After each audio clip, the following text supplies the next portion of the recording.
Now to the desperate state of our health system. Even before COVID struck, there were tens of thousands of Australians waiting for elective surgery. Now the backlog of patients is overwhelming, and for each one, the consequences are devastating. This is about all Lisa Hellebrand can manage, getting to the couch, and even that is a struggle. Those mundane tasks most of us don't even think about are excruciating. I have to sit on a chair just to have a shower. I'm in pain constantly. I'm so tired, mentally and physically. It's so hard to keep going every day. She's been waiting 28 months for a knee operation. It's no wonder the mum is in such a dark place. Once upon a time, Lisa loved life, her friends, family and the outdoors. I've planted quite a few flowers around the side and...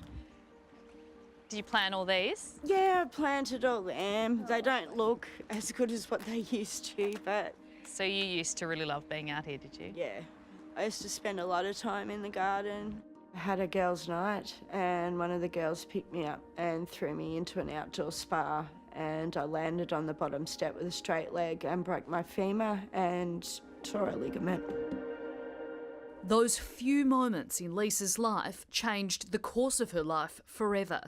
In constant pain, and the longer she waits for her elective surgery at Western Health in Melbourne, the more her body seems to fall apart. I used to be able to stand on the right foot and do things and I could manage, but now I can't stand on it for very long. Adding a pandemic to the mix really tipped us over. She's right in the centre of our problem. I don't understand why I am category 2. They're going to tighten the knee up because that's also loose, prosthetic patella, synthetic ligaments and a tendon transplant. If that doesn't work, they're going to either fuse my leg permanently straight or amputate. So you might lose your leg? Yes.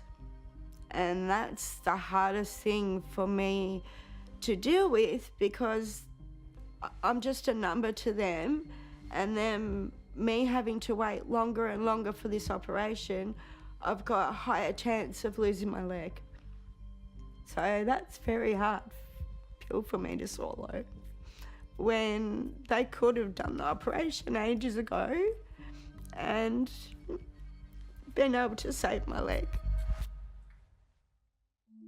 1 in 3 Australians waiting for procedures like Lisa's waited longer than the designated 90 days for their operation during the 2020-21 year. I feel like I've been forgotten or lost somewhere in amongst all these thousands of people. It's a very broken system, isn't it? Yeah, and it's broke me. Going private is out of the question. Lisa can't afford it.